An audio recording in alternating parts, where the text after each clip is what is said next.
Hello everyone. कैसे हैं आप सभी लोग। तो लास्ट लेक्चर में हम लोगों ने कुछ इंपॉर्टेंट टर्म्स के बारे में बात किया था। स्टैंडर्ड रिडक्शन पोटेंशियल और ऑक्सीडेशन पोटेंशियल के बारे में हमने डील किया था। हमने साथ में ये भी देखा था कि एक इलेक्ट्रोड को रिप्रेजेंट करने का क्या तरीका हो सकता है। ठीक है, तो आगे हम जो डील करने वाले हैं उन्हीं पर्टिकुलर इलेक्ट्रोड से रिलेटेड हम बात करने वाले हैं। ओके, तो एक बार वापस से रिवाइज कर लेते हैं ताकि नेक्स्ट जो हमारा टॉपिक है उसको थोड़ा सा हम अच्छे तरीके से समझ पाएँ। तो लास्ट लेक्चर में हमने बात की थी एसआरपी के बारे में, जहाँ से मैंने उसके कुछ एप्लीकेशंस आपको बताए थे। सिंपली अगर हम बात करें तो जिसका एसआरपी ज़्यादा होगा उसका रिड्यूस होने का पावर क्या होगा, ज़्यादा होगा। इनका मतलब उसका इलेक्ट्रॉन गेन करने का टेंडेंसी कंपैरेटिवली दूसरे से क्या होगा, ज़्यादा होगा। ठीक है, तो साथ में हमने इलेक्ट्रोड को रिप्रेजेंट करने का तरीका देखा था, जहाँ पे हमने ये देखा था कि हम हमेशा ऐसा इलेक्ट्रोड पोटेंशियल को लिखेंगे कि उसमें हमें पता चले कि भाई जो इलेक्ट्रोड पोटेंशियल हम लिख रहे हैं it is a reduction potential. हम पूरे चैप्टर में रिडक्शन पोटेंशियल के बारे में बात करेंगे।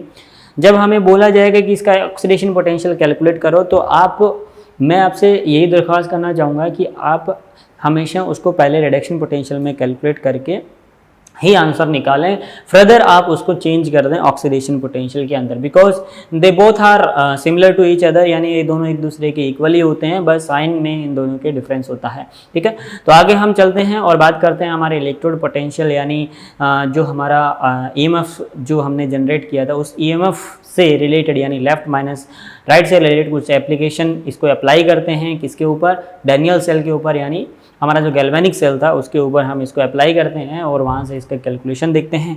तो बनाते हैं हमारा वापस से वही डैनियल सेल और उसको एक एक करके देखते हैं। ओके,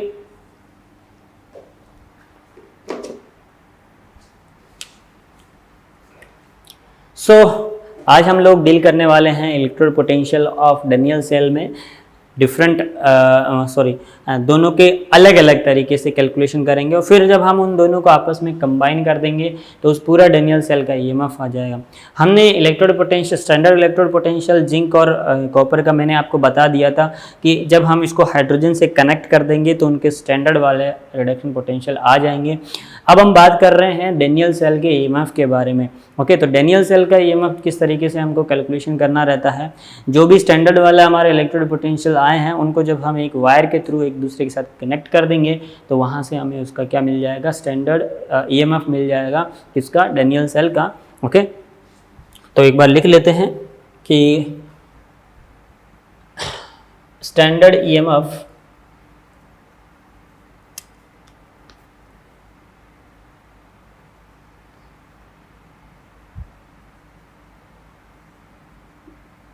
ऑफ डैनियल सेल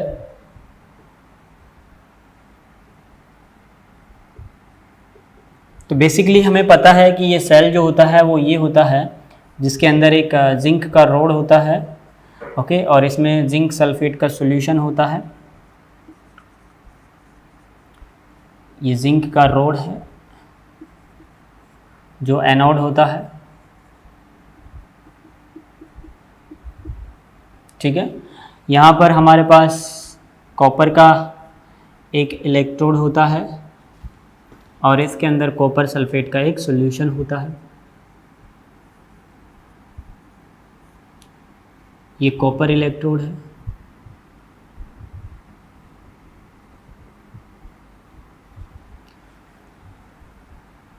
ठीक है, और हम इसको यहाँ पर एक वोल्टमीटर से कनेक्ट कर देते हैं जिसकी रीडिंग हमें ये बता देती है कि भाई इसका जो ईएमएफ होगा वो क्या होगा। बिकॉज ऑफ वोल्टमीटर हमें क्या बताता है, that is the measure of the potential difference between the two junction, यानी यहाँ पर और यहाँ पर इन दोनों के बीच का जो डिफरेंस होगा वो हमें ये कैलकुलेट करके दे देगा। अब ये सॉल्यूशन हमारा स्टैंडर्ड है, इट मीन्स हमारे पास इसका कंसनट्रेशन जो है वो 1 मोलर है। ओके, सेम टू सेम यहाँ पर भी ये 1 मोलर है। अब अगर हमें इसका कैलकुलेशन करना है तो हमें पता है कि ईएमएफ अगर हम सेल की बात करें, क्योंकि ये दोनों को कनेक्ट कर दिया है तो ये सेल बन गया है। अब अगर हम ई सेल की अगर हम बात करें, बेसिकली इसको रिप्रेजेंट करने का तरीका हम देखें तो हम दोनों को अलग अलग तरीके से रिप्रेजेंट कर सकते हैं। कैसे? अगर हम इसको रिप्रेजेंट करें तो हमें पता होना चाहिए कि it is zinc +2 is convert into zinc, it is an aqueous medium. Okay, and similarly अगर हम यहाँ पर बात करें तो copper +2 is convert into the copper in solid, okay, in aqueous medium. तो यहाँ से हमको क्या मिलेगा कि हम इसको सेल को अगर रिप्रेजेंट करने का देखें तो एक सेल जो है वो किस तरीके से रिप्रेजेंट किया जाता है। हमने लास्ट लेक्चर में डील किया था कि एक इलेक्ट्रोड को किस तरीके से रिप्रेजेंट किया जाता है। अब जब दोनों इलेक्ट्रोड को एक दूसरे के साथ कनेक्ट कर दिया है तो अब ये दोनों जो हैं वो कनेक्ट होने के बाद अब एंटायर एक सेल बन गया। अब सेल का रिप्रेजेंट करने का तरीका क्या है कि Zinc+2 इन एक्वस मीडियम, ठीक है, उसको हम इस तरीके से डिनोट करते हैं कि यहाँ पर हम लिखते हैं कैथोड, ठीक है। फर्दर हम यहाँ पर लिखते हैं उसका इलेक्ट्रोलाइट, ओके। फिर यहाँ पर 2 स्लैश लगाते हैं। This is the differentiate between them कि ये वाला इलेक्ट्रोड अलग है और इसके इधर वाला इलेक्ट्रोड क्या है, अलग है। यहाँ पर हम लिखते हैं इलेक्ट्रोलाइट, फर्दर यहाँ पे हम लिखते हैं इलेक्ट्रोड। जो हमें क्लियरली पता चल रहा है कि ये जो सेल का रिप्रेजेंटेशन हमने लिखा है ये किस तरीके का रिप्रेजेंटेशन है। ये हमारा जो है वो पर्टिकुलरली एक इस तरीके से इसको लिखें इलेक्ट्रोलाइट, इस तरीके से इसको लिखें, ये यहाँ पर इलेक्ट्रोड, जिससे हमें क्लियरली पता चल रहा है कि इसमें क्या हो रहा है कि इसमें इस पर्टिकुलर सेल के अंदर क्या हो रहा है, रिडक्शन हो रहा है। तो बस हमको यही ध्यान में रखना है, ये रिडक्शन हो रहा है, ठीक है। तो अगर हम ऊपर वाले सेल को अगर रिप्रेजेंट करने की कोशिश करें तो कुछ इस तरीके से हमारे पास ये रिप्रेजेंट होगा। क्या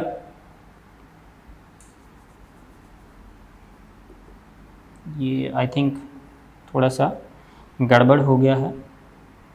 ये यहाँ पर इलेक्ट्रोड है, ठीक है, यहाँ पे आप लिखिएगा, गड़बड़ नहीं है। ये आपका क्या है, कैथोड है, ठीक है,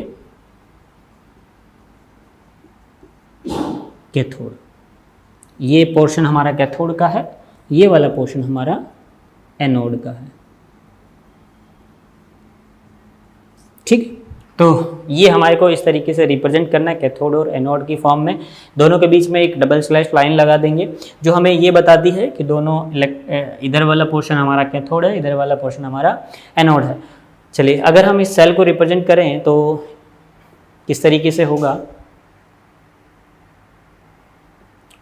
ये हमारा हुआ Copper+2 इन एक्वस मीडियम से किस में चला गया, copper in solid, double slash line, okay. यहाँ पर हम लिखेंगे Zinc+2 जो एक्वस मीडियम में है किस में कन्वर्ट हो गया है, जिंक सॉलिड के अंदर कन्वर्ट हो गया, जो इस सेल को रिप्रेजेंट करने का हमारे पास एक तरीका है।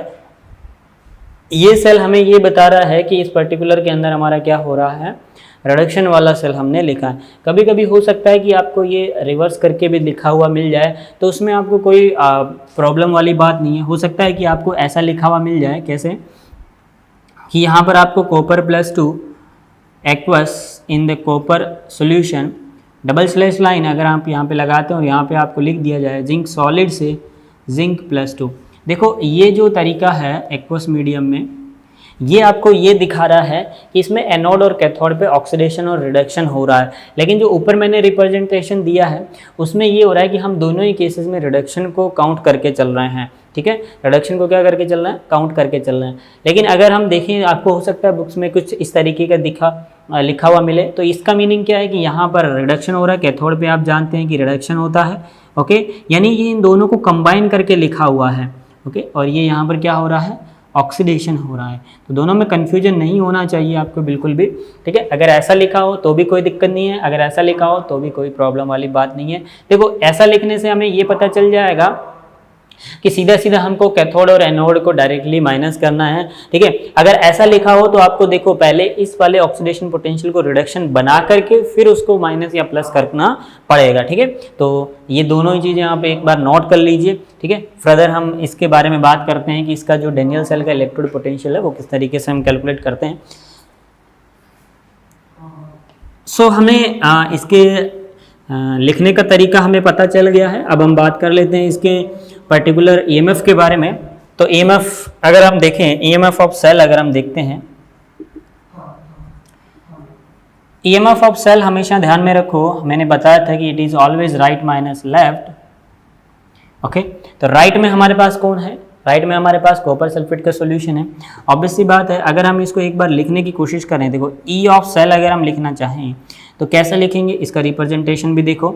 इसीलिए मैं आपको बता रहा था कि इसको इस तरीके से लिखने से हमें कोई प्रॉब्लम नहीं होगी। देखो सीधा सीधा इसको ऐसा लिख दो, क्या कॉपर +2 से कॉपर सॉलिड में चला गया, ये एक्वस में है, माइनस ऑफ, यहाँ पर आप ऐसा लिख सकते हैं। देखो स्टैंडर्ड कैलकुलेट कर रहे हैं तो हम यहाँ पर स्टैंडर्ड वाली बात करेंगे, स्टैंडर्ड लिख लीजिएगा आप आगे।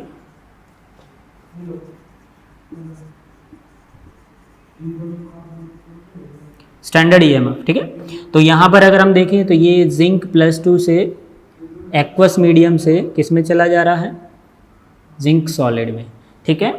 तो ये अब हमारे पास दोनों ही रिडक्शन पोटेंशियल है। अब देखो अगर आपको ऐसा दिया हो तो आप इनडायरेक्टली अगर ये लिख देंगे तो गलत हो जाएगा, ठीक है। तो इसलिए मैं आपको बोल रहा था कि अगर मान लीजिए आप इस तरीके से इसको पहले ही इनके आप रिडक्शन में लिख लेते हो पूरे सेल को, तो ऑटोमेटिकली आप उसमें सीधा सीधा माइनस कर सकते हो, ठीक है।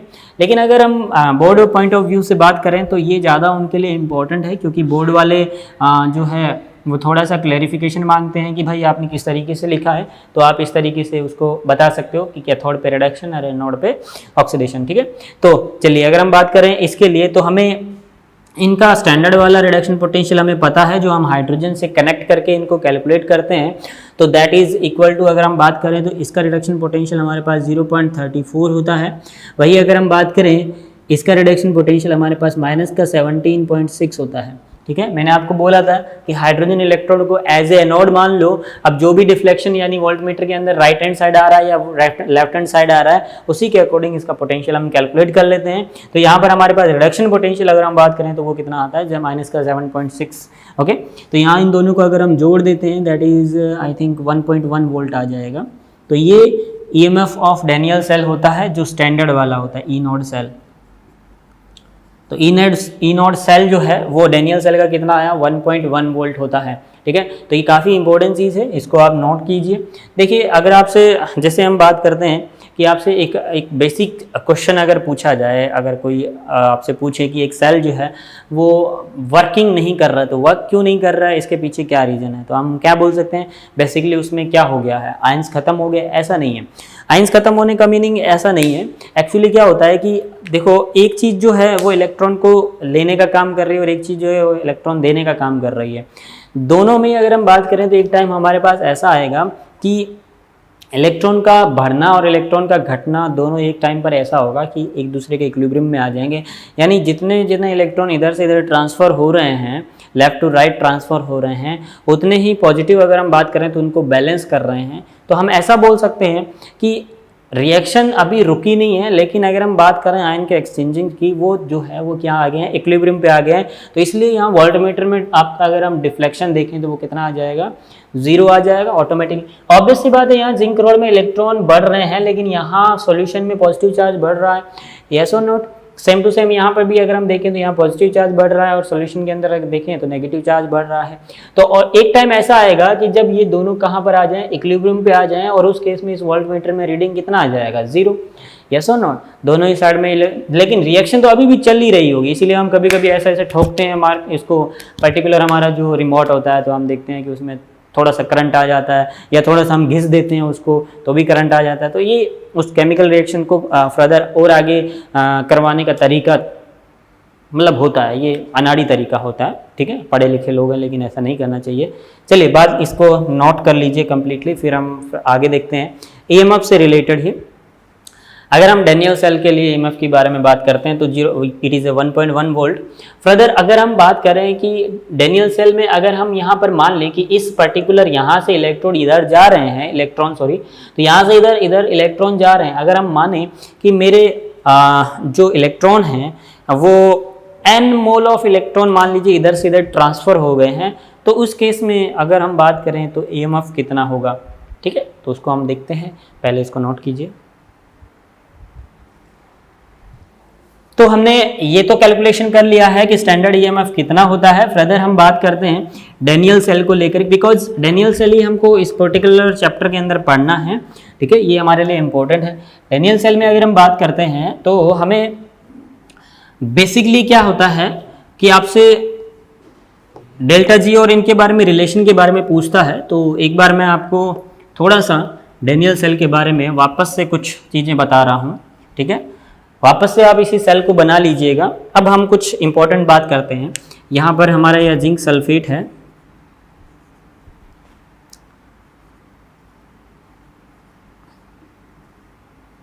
ओके। तो जिंक सल्फेट की अगर हम बात करें तो एक स्ट्रॉन्ग इलेक्ट्रोलाइट है, जिंक +2 में और सल्फेट माइनस में ब्रेक हो जाएगा। फर्दर देखो डेनियल सेल के लिए अगर हम बात करते हैं तो डेनियल सेल में हम जो बात करने वाले हैं, मान लो कि यहाँ से यहाँ पर हमारे n इलेक्ट्रॉन ट्रांसफर हुए, यस और नो, दिस इज एनोड। लॉन के हिसाब से आप इसको याद रख सकते हैं, मैंने आपको बताया था, ओके। तो लॉन के हिसाब से इसको याद रखें। तो इधर से इधर इलेक्ट्रॉन ट्रांसफर हुए, तो अगर मैं इसका पोटेंशियल के बारे में बात करूं तो कितना होगा, पोटेंशियल कितना हो सकता है यहाँ पे, चार्ज इनटू अगर हम बात करें पोटेंशियल डिफरेंस, दैट इज अगर हम यहाँ पर एक वोल्टमीटर V लगाए हैं तो इसका पोटेंशियल कितना हो जाएगा, कितना चार्ज हमने इसके अंदर सप्लाई किया और कितना वोल्ट वहाँ पर जनरेट हुआ, वही उसका पर्टिकुलर क्या होगा, पोटेंशियल होगा। तो एक चीज़ यहाँ पे लिख लेते हैं क्या, कि let n moles of electron transfer from anode to cathode.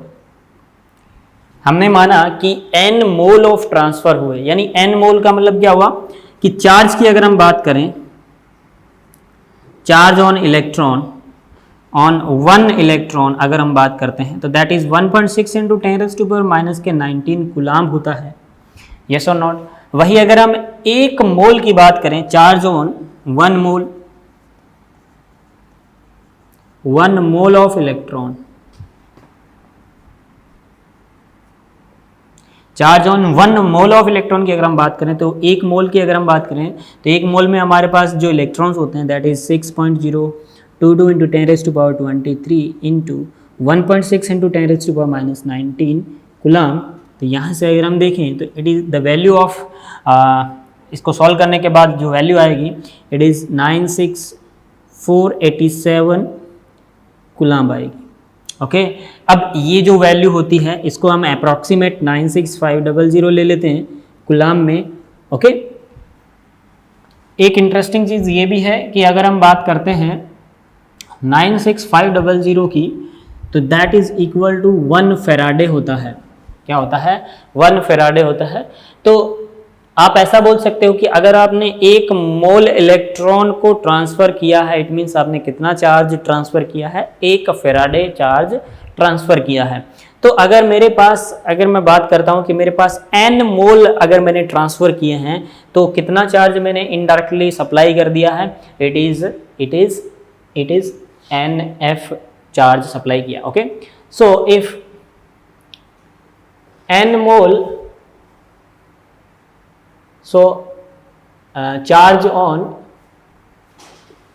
n mole of electron, n moles of electron, तो अगर हम n मोल इलेक्ट्रॉन पे चार्ज की बात करें तो हमने कितना चार्ज यहाँ ट्रांसफर किया?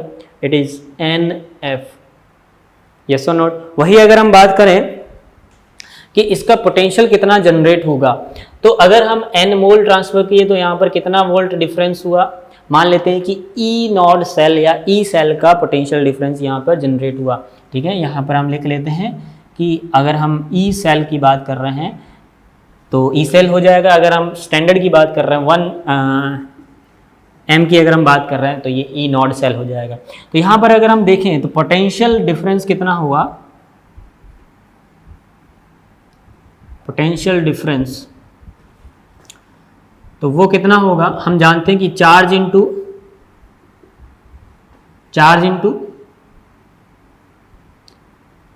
EMF, यस और नॉट। तो यहां पर अगर हम देखें तो चार्ज हमारा कितना हुआ? NF इंटू EMF हमारा मान लेते हैं कि E नॉड सेल हुआ, ओके। तो ये जो पोटेंशियल डिफरेंस हमारे पास आया है NF E नॉड, ये हमारा मैक्सिमम यूजफुल वर्क होता है, जिसको हम नॉन मैकेनिकल वर्क बोलते हैं, because it is work done by the system. या ऐसा मैं बोल सकता हूँ कि इसमें कोई भी मैकेनिकल इंस्ट्रूमेंट नहीं लगा है, ये रिएक्शन के दौरान होने वाला वर्क डन है। तो ये जो वर्क डन होता है, पहले इसको नोट कीजिए।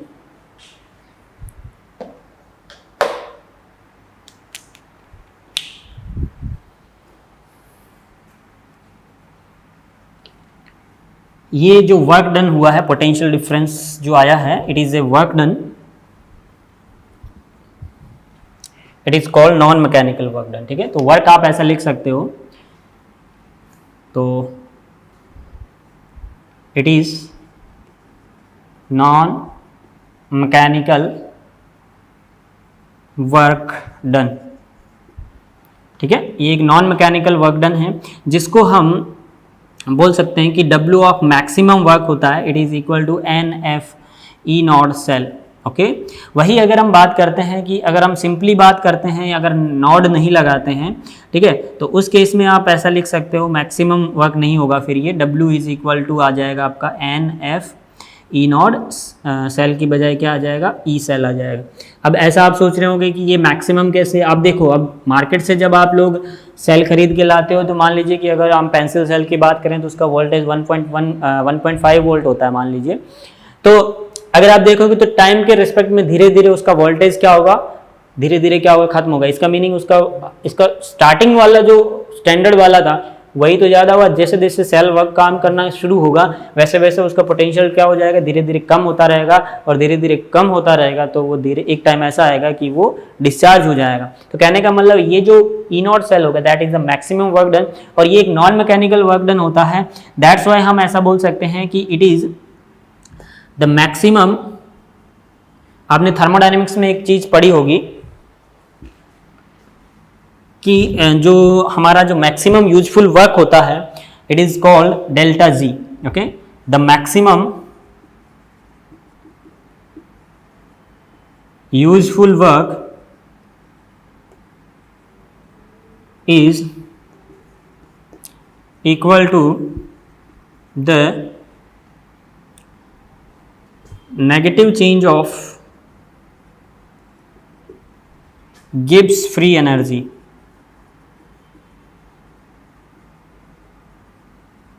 ओके, यानी इट इज माइनस का delta G is equal to, अगर नॉड की बात करें तो ये हो जाएगा NF E नॉड सेल।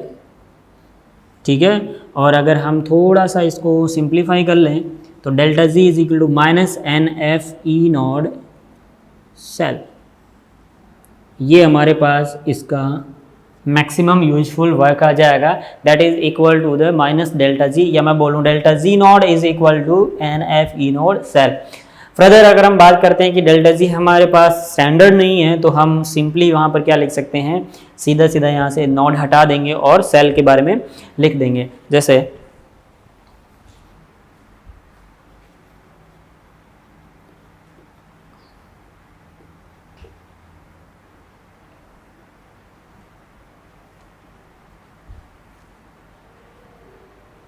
जैसे हम इसको लिख सकते हैं क्या, कि delta G is equal to minus NF E cell.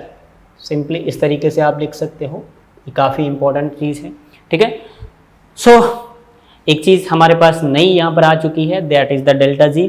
अगर आपसे पूछा जाए कि सेल के लिए जो मैक्सिमम यूजफुल वर्क है, तो आप ई नॉट से निकाल लेंगे। अगर आपसे पूछे कि उसका जो यूजफुल मैक्सिमम ना होकर के सिंपली आपसे पूछे कि यूजफुल वर्क कितना है, तो आप सीधा इतना निकाल सकते हैं, माइनस NF E सेल से। ओके, तो ये इंपॉर्टेंट चीज़ है जो हमारे किससे रिलेटेड है, डैनियल सेल से रिलेटेड है।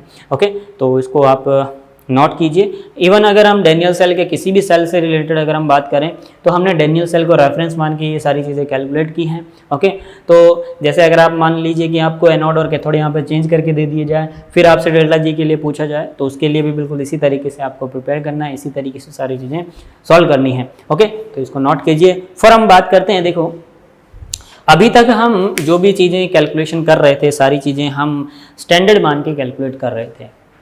अब प्रॉब्लम ये आती है कि मान लीजिए कि आपको बोल दिया जाए, जैसे यहाँ पर मैंने बोला कि यहाँ पर आपके पास स्टैंडर्ड सॉल्यूशन नहीं है, तो उस केस में फिर आप किस तरीके से उस पर्टिकुलर इलेक्ट्रोड का जो कंसंट्रेशन है, सो इसके लिए हम बात करते हैं कि जैसे सिंपली हमने अभी तक जितनी भी कैलकुलेशन की है, यानी हमारे अब से पहले जितने भी लेक्चर्स हुए हैं उन सभी लेक्चर्स में हमने केवल एक चीज़ के बारे में रट्टा लगा रखा था, standard standard standard standard standard.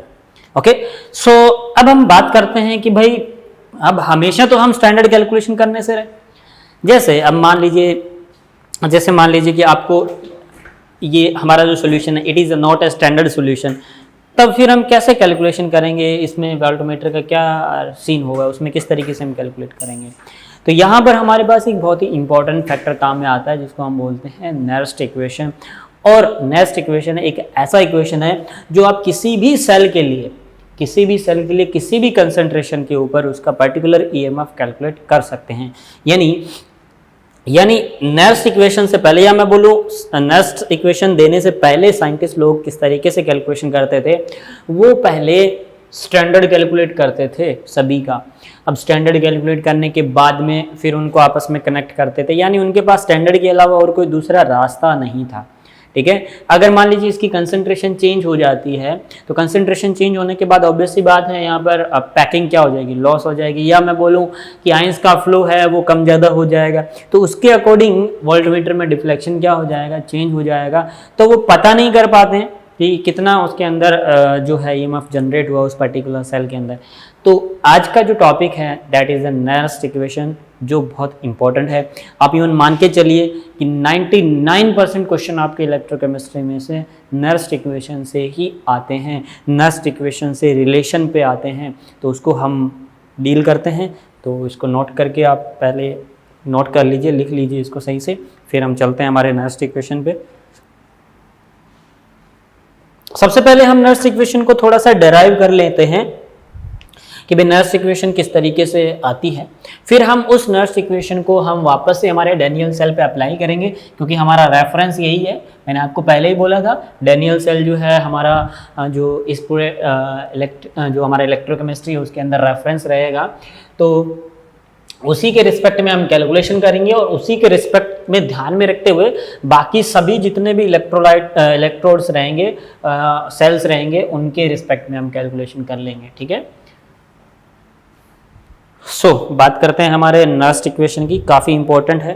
देखो इसके ऊपर जितने स्टार लगाना चाहो आप लगा सकते हो। ठीक है, तो मैं लिख रहा हूँ यहाँ पे नेरेस्ट इक्वेशन।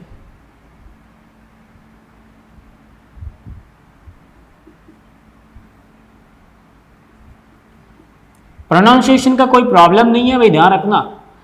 अब कोई इसको नेरेस्ट इक्वेशन पता नहीं अपने हिसाब से बोलते हैं, लेकिन आप सिंपली मैं तो मेरे हिसाब से इसको प्रोनाउंस करता हूँ नेरेस्ट इक्वेशन। ठीक है, तो क्या है नेरेस्ट इक्वेशन? सबसे पहले इंपॉर्टेंट चीज़ तो है इसने जो स्टैंडर्ड वाला सीन था उसको बिल्कुल ख़त्म ही कर दिया, कहने का मतलब ये। यानी ये इक्वेशन एक ऐसी इक्वेशन है जिसमें आपको किसी भी इलेक्ट्रोड के लिए स्टैंडर्ड होना ज़रूरी नहीं है। आप किसी भी उसकी कंसंट्रेशन प्रेशर के ऊपर इसके अंदर कैलकुलेशन कर सकते हैं। तो सीधा सीधा हम इसका एडवांटेज लिख लेते हैं कि व्हाट इज़ बेसिक नीड या basic advantage of Nernst equation. तो आप सिंपली पहले ये लिख लीजिए, by the help of Nernst equation we can calculate EMF of cell at any concentration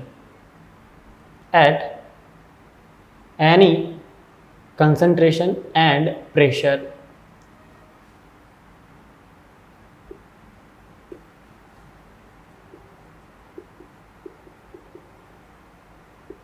हम यहाँ पर किसी भी कंसंट्रेशन या पर्टिकुलर गैस का प्रेशर कुछ भी हो उसके रिस्पेक्ट में हम उसका ईएमएफ कैलकुलेट कर सकते हैं।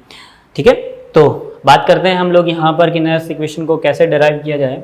तो देखो अकॉर्डिंग टू थर्मोडायनेमिक्स अगर हम बात करते हैं तो थोड़ा सा थर्मोडायनेमिक्स आपने पढ़ा होगा, और वो क्या है, वो ये है। क्या है ये? कि delta G is equal to delta G naught plus of 2.303 R T log of Q.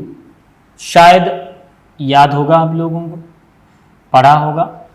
What is the Q? Q is a reaction coefficient. सभी चीजें हम लिख लेते हैं। डेल्टा जी क्या है? गिव्स फ्री एनर्जी है, गिव्स फ्री एनर्जी। ओके, वही अगर हम डेल्टा जी नॉट की बात करें तो इट इज ए स्टैंडर्ड गिव्स free energy. Okay, now R हमारे पास यूनिवर्सल कांस्टेंट है और यहां पर हम इसका वैल्यू 8.314 ही लिखेंगे जूल पर मॉल केल्विन में। Because of energy related term है तो जूल में हम इसको कैलकुलेट करते हैं। ठीक है, टी हमारे पास टेम्परेचर है, ओके, जो हमारा केल्विन में होगा। वही अगर हम बात करते हैं क्यू की तो Q is a reaction coefficient.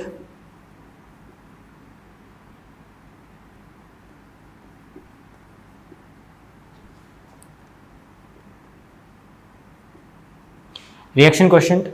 अब हम बात करते हैं कि हमारा जो सेल है मार्केट से हम जब लेकर के आते हैं तो धीरे धीरे उसका पोटेंशियल जो डिक्रीज होता है, यस और नो।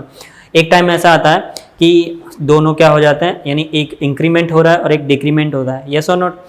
धीरे धीरे पॉजिटिव चार्ज बढ़ रहा है, यस और नॉट। सॉरी, पॉजिटिव चार्ज धीरे धीरे क्या हो रहा है? कम हो रहा है, क्योंकि इलेक्ट्रॉन लेने की वजह से कम हो रहा है, यस और नॉट। तो दोनों साइड क्या हो जाएगा, पर्टिकुलर सेल के अंदर हमारे क्या हो जाता है? बैलेंसिंग हो जाता है। बैलेंसिंग होने से वजह से क्या होगा कि उसके अंदर वोल्टमीटर के अंदर हमारा डिफ्लेक्शन नहीं आएगा। तो उस सिचुएशन में हम ऐसा बोल सकते हैं कि अगर इक्विलिब्रियम आ जाता है तो रिएक्शन कोएफिशिएंट उस केस में क्या हो जाता है कि इक्विलिब्रियम बन जाता है। ठीक है, तो एट इक्विलिब्रियम अगर हम बात करें, एट इक्विलिब्रियम बेसिकली आपने पढ़ा भी होगा केमिकल इक्विलिब्रियम में क्या, कि Q जो है is equal to K equilibrium. और ये दोनों ही जो होते हैं वो हमेशा प्रोडक्ट अपॉन रिएक्टेंट के स्टाइकियोमेट्रिक यहाँ पे और यहाँ पे भी इसका क्या है? स्टाइकियोमेट्रिक है। ठीक है, थोड़ा सा एक काम करते हैं, इसको बड़ा लिख लेते हैं।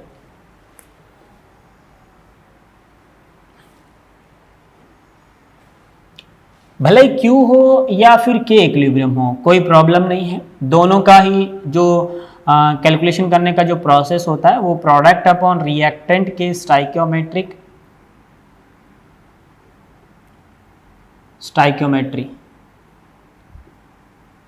कॉफिशिएंट, ठीक है, इसके ऊपर होता है। ये अभी बता देंगे क्योंकि ये इंपॉर्टेंट है। आप कभी कभी ऐसा होगा कि बेसिकली नीट वाले स्टूडेंट जो होते हैं उनके साथ ऐसा होता है। ठीक है, देखो ये बुरा मानने वाली बात नहीं है, लेकिन क्या होता है कि वो थोड़ी थोड़ी जो चीज़ें होती हैं जैसे बैलेंसिंग ऑफ रिएक्शन है उनके ऊपर ध्यान नहीं देते हैं। सभी के लिए नहीं है, जो ध्यान नहीं देते हैं उन्हीं के लिए मैं बोल रहा हूँ। ओके, तो बुरा मत मानना, ठीक है।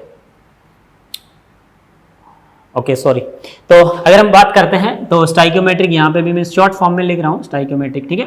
कॉफिशिएंट इसके ऊपर लगा दिया जाता है, क्योंकि अगर ये कॉफिशिएंट भूल गए तो फिर आपका कैलकुलेशन गड़बड़ हो जाएगा, फिर आप घूमते रहोगे और आंसर जो है वो गलत आएगा। मैं फिर से बोल रहा हूँ क्योंकि क्वेश्चन के अंदर आप जो गलत करते हो वो भी दिया रहता है और आप जो सही करते हो वो भी दिया रहता है, और बेसिकली हम लोगों का तो गलत ही सबसे पहले आता है, यस और नॉट। तो हम तुरंत उसको ऐसा टिक कर देते हैं, फिर सोचते हैं अरे वाह हमने तो कर दिया। जब रिजल्ट आता है नहीं नहीं नहीं नहीं ऐसा नहीं हो सकता, मैंने तो सब किया था, तो फिर एक डायलॉग बन जाता है। पेपर ही तो हमारे सबसे अच्छे होते हैं, बस रिजल्ट ही हमारा बेकार आता है, ठीक है। तो वो हमारे अकॉर्डिंग सही होता है, हम चाहें तो हमारे अकॉर्डिंग तो 360 आ जाएंगे, यस और नॉट। तो चलो बात करते हैं हमारे इसी के लिए। तो Q बेसिकली क्या होता है हमारा इक्विलिब्रियम पे अगर हम देखें तो वो के इक्विलिब्रियम के बराबर हो जाता है, और P अपॉन R हम इसको बेसिकली प्रोडक्ट अपॉन रिएक्टेंट इसको लिखते हैं। अब ये सारी चीजें अगर मैं यहाँ पर अप्लाई करता हूँ फॉर इक्विलिब्रियम के कंडीशन के ऊपर, तो आई होप आप लोगों को एक चीज पता होगी, इक्विलिब्रियम पे डेल्टा जी जो होता है ना भैया वो जीरो होता है। कौन जीरो होता है? डेल्टा जी जीरो होता है, डेल्टा जी नॉट जीरो नहीं होता भाई। बट डेल्टा जी नॉट कैसे जीरो होगा? डेल्टा जी नॉट तो स्टैंडर्ड वाला हो गया ना, ये तो स्टैंडर्ड वाला है, स्टैंडर्ड वाला कैसे जीरो होगा? स्टैंडर्ड वाला जीरो तो पॉसिबल ही नहीं है। आप सिंपली सोचो, इलेक्ट्रोड पोटेंशियल हम कैलकुलेट किए थे, याद करो। स्टार्टिंग में हम जब बात किए थे इलेक्ट्रोड पोटेंशियल का, कैसे, ये वाला याद करो, जब इसके आयंस इसके सरफेस के कांटेक्ट में आएंगे, एडजॉर्प्शन जब होगा, तो भाई स्टैंडर्ड जब होगा तब तो पोटेंशियल होगा ना, इसका जीरो तो हो ही नहीं सकता, किसी भी मेटल का स्टैंडर्ड जीरो हो ही नहीं सकता, यस और नॉट। तो स्टैंडर्ड वाला तो जीरो होगा नहीं, जीरो कौन सा होगा, जो इक्विलिब्रियम पे होगा, यस और नॉट, इक्विलिब्रियम पे होगा, यानी दोनों ही साइड से जो आपका इलेक्ट्रॉन का जो ट्रांसफर है वो क्या हो गया, बैलेंस हो गया। तो उस केस में वोल्टमीटर में डिफ्लेक्शन जो आएगा वो कितना आएगा, जीरो आएगा, यस और नॉट, यानी इक्विलिब्रियम पे डेल्टा जी क्या हो जाएगा, आपका जीरो हो जाएगा, ठीक है। तो ये हमारा थर्मोडायनामिक्स का बेसिक रूल भी है, आपको पता होगा कि डेल्टा जी जो होता है वो इक्विलिब्रियम पे जीरो होता है। फर्दर इस चीज को हम अप्लाई करते हैं, देखते हैं हमारे पास क्या सीन निकलता है। तो ये सारे पैरामीटर्स एक बार हमने लिख लिए हैं, अब हम देखते हैं कि माहौल क्या बनता है यहाँ से, क्योंकि माहौल बनाना जरूरी है, माहौल नहीं बनता है तो फिर मजा नहीं आता। यहाँ से अगर हम देखें एट इक्विलिब्रियम पे बात कर रहे हैं, ठीक है, एट इक्विलिब्रियम, तो delta G is equal to zero. So further ये वैल्यू जीरो हो गई है, तो यहां से मैं इनडायरेक्टली लिख देता हूं कि डेल्टा जी जो है naught is equal to 2.303 RT log of equilibrium पे के जो Q है वो के इक्विलिब्रियम बन जाएगा, ठीक है। तो इसको हम ऐसा भी लिख सकते हैं, एक बार इसको हम बॉक्स में बंद कर लेते हैं। तो ये देखो कितना प्यारा सा हमारे पास आ गया है। एक चीज़ और, ये IIT का क्वेश्चन भी है रे, आप सोच रहे होंगे IIT में ऐसे जंडू जंडू क्वेश्चन भी आते हैं। पता है क्या, ये जो क्वेश्चन है ये ऑप्शन में दिया गया था, मल्टीपल चॉइस में। कहने का मतलब आपसे ऐसा बोला गया था कि फॉलोइंग में से कौन सा जो है सही है, उसमें एक ही ऑप्शन भी था, ठीक है। तो टिक करना था उसके अंदर। सेम टू सेम अगर हम बात करते हैं, delta G naught is equal to 2.303 RT log of, ठीक है, ये लॉग हमारा 10 बेस पे होता है, ध्यान रखना भाई। लॉग ऑफ के इक्विलिब्रियम को हम लिख सकते हैं क्या, प्रोडक्ट अपॉन रिएक्टेंट। यहाँ पर इनका स्टाइक्योमेट्रिक जरूरी है, यहाँ पर इसका स्टाइक्योमेट्रिक जरूरी है, ठीक है।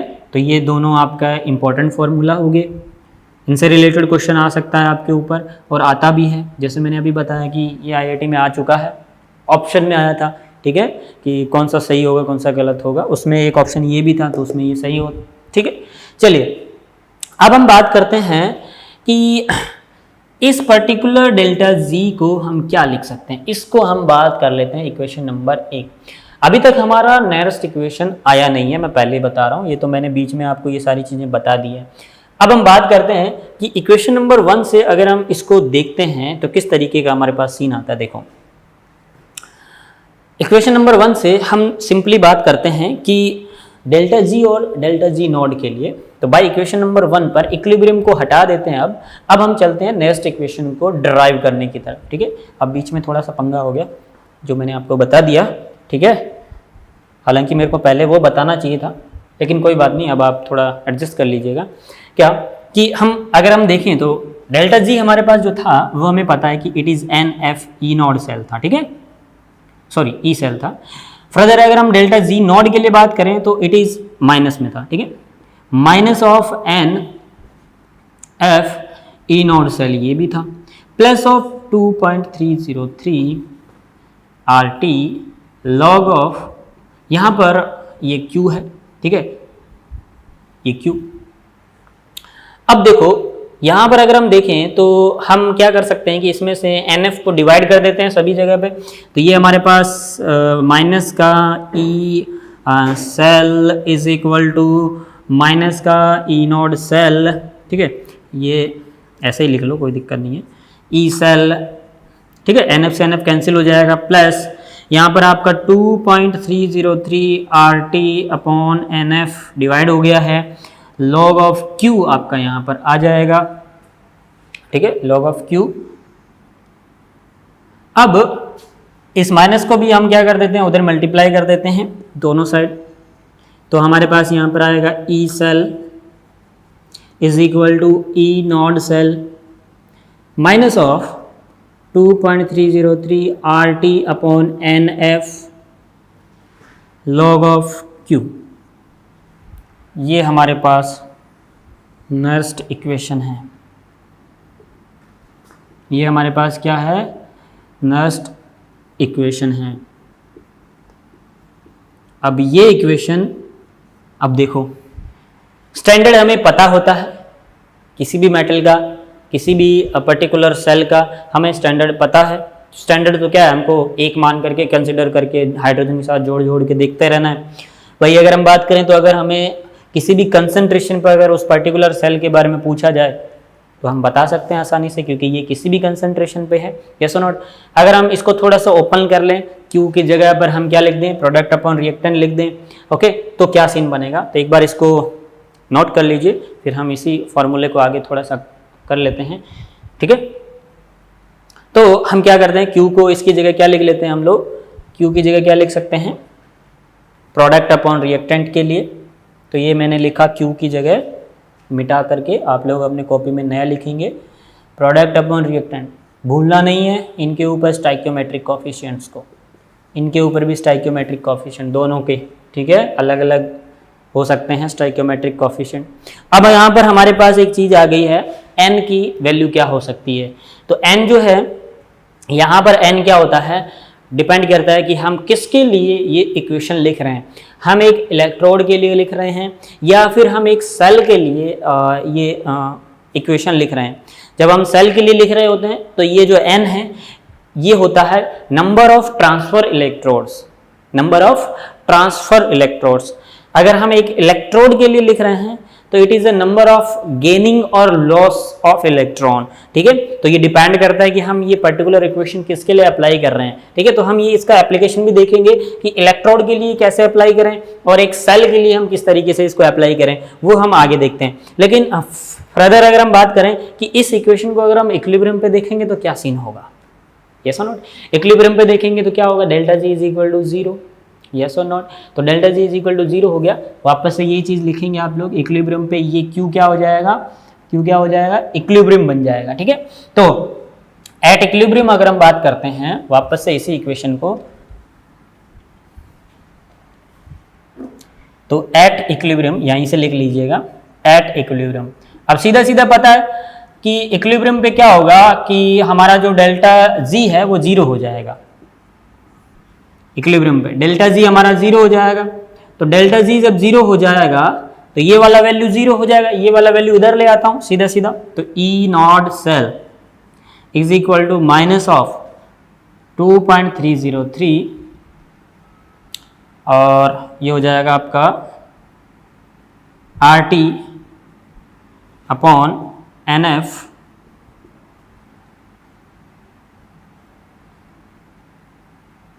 Log of K equilibrium. ठीक है, ये के इक्विलिब्रियम मैंने लिखा, तो ई नॉट इधर लाएंगे तो ये माइनस खत्म हो जाएगा, तो ये ई नॉट हो गया, यस और नॉट? तो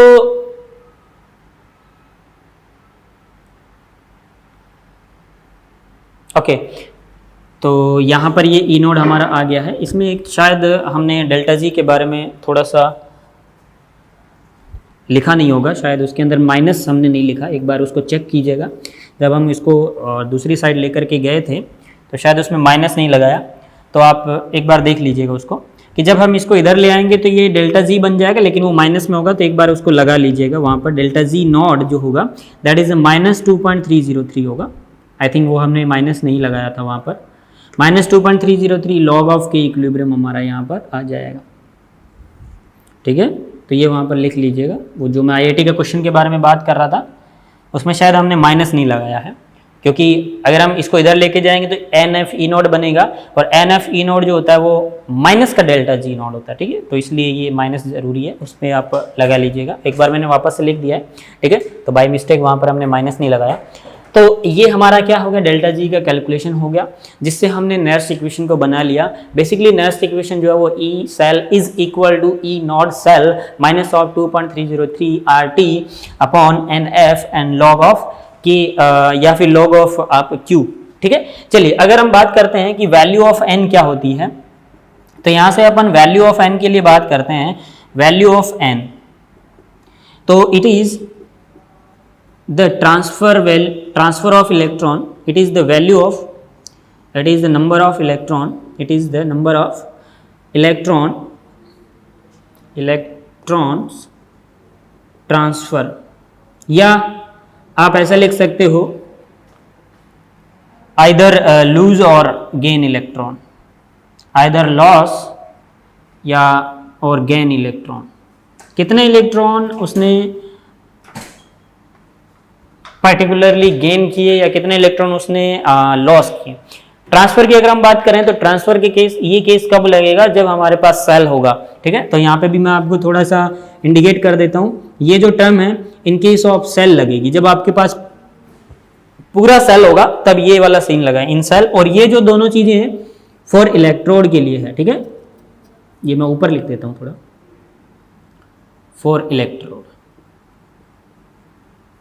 ठीक है। तो आइदर लॉस और इलेक्ट्रॉन जो है वो हमारा जो इलेक्ट्रोड के लिए अप्लाई होगा और ये हमारा सेल के लिए अप्लाई होगा।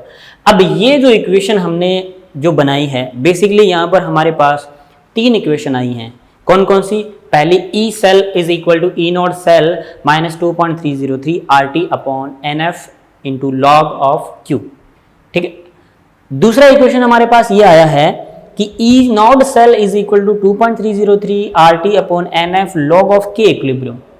तीसरा इक्वेशन हमारे पास ये आया है delta G naught is equal to minus of 2.303 RT log K equilibrium. तो ये तीनों इक्वेशन इंपॉर्टेंट है। अब आपसे इनमें किस तरीके का क्वेश्चन आएगा, it is depend on the data given in the question, yes और नॉट। लाइक अगर आपसे बोला जाए कि K इक्विलिब्रियम कैलकुलेट करो, अगर स्टैंडर्ड पोटेंशियल ऐसा है तो ये स्टैंडर्ड पोटेंशियल दिया, K इक्विलिब्रियम इस फॉर्मूले से कैलकुलेशन कर लेंगे। अगर आपसे बोला जाए कि डेल्टा जी कैलकुलेट करो, अगर K इक्विलिब्रियम का वैल्यू आपको कंसंट्रेशन वगैरह दे दिया है तो वहां से आप निकाल सकते हैं। बेसिकली K इक्विलिब्रियम क्या होता है, प्रोडक्ट अपॉन रिएक्टेंट होता है, इवन वो गैस हो या कोई भी हो चलेगा।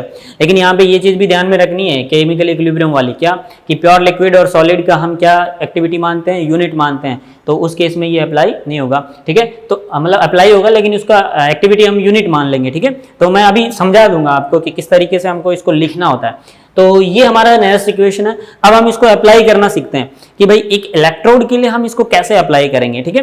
तो स्टार्ट करते हैं हमारा एप्लीकेशन के लिए कि इस पर्टिकुलर, पहले हम एक एक इलेक्ट्रोड पे अप्लाई करते हैं, फिर हम इसको अप्लाई करेंगे कहाँ पर, हम अप्लाई करेंगे इसको कहाँ पर, पूरे सेल के ऊपर। वापस से वही हम हमारा डेनियल सेल ले रहे हैं, ठीक है। तो आप हेडिंग लिख लीजिएगा कि next equation apply on electrodes and entire cell. किस तरीके से हमको इसको अप्लाई करना है, क्योंकि ये अप्लाई करना जब हमको आ गया तो बड़े से बड़ा क्वेश्चन भी हम आसानी से सॉल्व कर सकते हैं, ठीक है।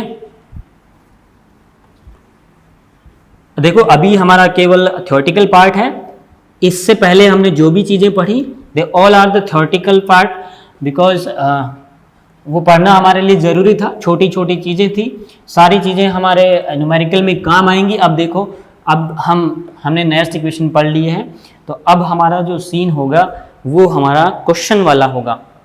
यानी अब नेक्स्ट के 1-2 लेक्चर के अंदर आप ऐसा मान के चलिए कि हम हर तरीके का क्वेश्चन डील करेंगे, और जितने भी मेंस में, नीट में जिस तरीके के भी क्वेश्चन आए हुए हैं उन सारे इंटायर क्वेश्चंस को हम डील करेंगे। तो आगे के जो भी हमारे लेक्चर्स रहेंगे they are purely based on numerical, ठीक है। यानी हम उन लेक्चर्स में केवल क्वेश्चंस करेंगे, ओके। और मैं आपसे ये भी बोलना चाहूँगा कि आप लोग भी थोड़ा जो है मेरा सपोर्ट करें, ठीक है। ऐसा नहीं कि मैं करता जा रहा हूँ, आप मेरे को कोई रिस्पॉन्स ही नहीं दे रहे हैं, ठीक है। अगर आपका, क्योंकि आपका एक रिस्पॉन्स मेरे लिए एक एनर्जी का काम करता है, तो वो ज़रूरी है, ठीक है। तो स्टार्ट करते हैं हम लोग। हमारा जो टॉपिक है उसका नाम क्या है कि नेक्स्ट इक्वेशन फॉर इलेक्ट्रोड और सेल, ठीक है। सेल के लिए और इलेक्ट्रोड के ऊपर हम किस तरीके से इसको अप्लाई करते हैं। देखो सबसे पहले हम बात कर लेते हैं हमारे डेनियल सेल के लिए ही, okay, for Daniell cell, okay. अब डेनियल सेल में हमारे पास 2 चीजें थी, ओके। 2 चीजें कौन सी थी मैं बना देता हूं। हमारे पास एनोड और कैथोड थे, कॉपर और जिंक था दो चीजों में।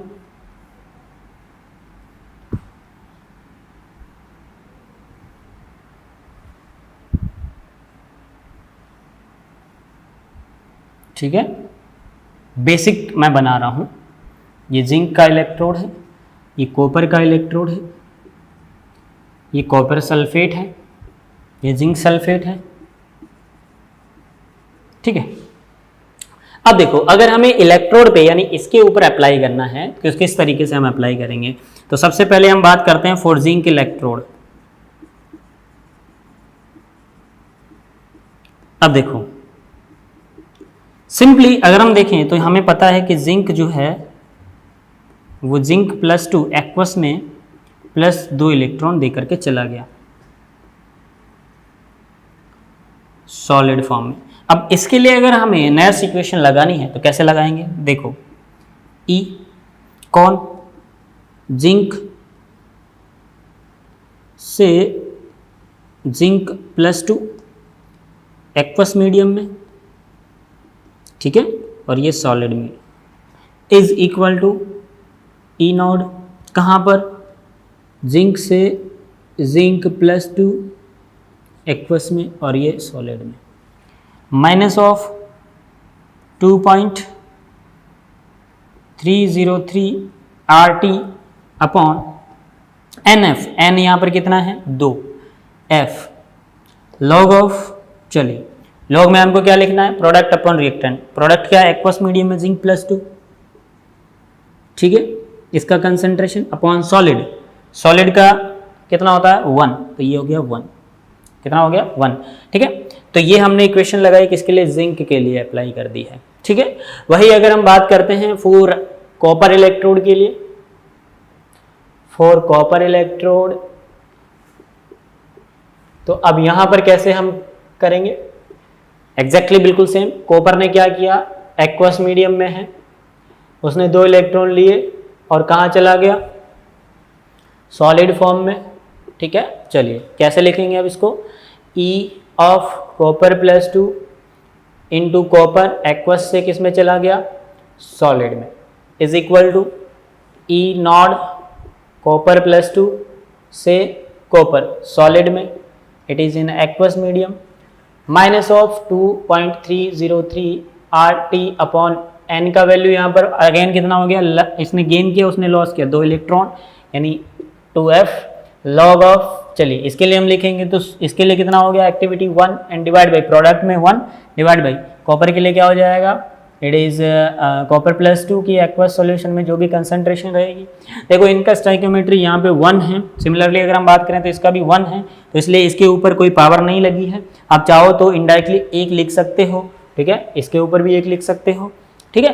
तो ये हमारे पास क्या लिखा गया है, इलेक्ट्रोड पोटेंशियल पर्टिकुलर एक इलेक्ट्रोड के लिए, ठीक है, किसी भी कंसंट्रेशन पे।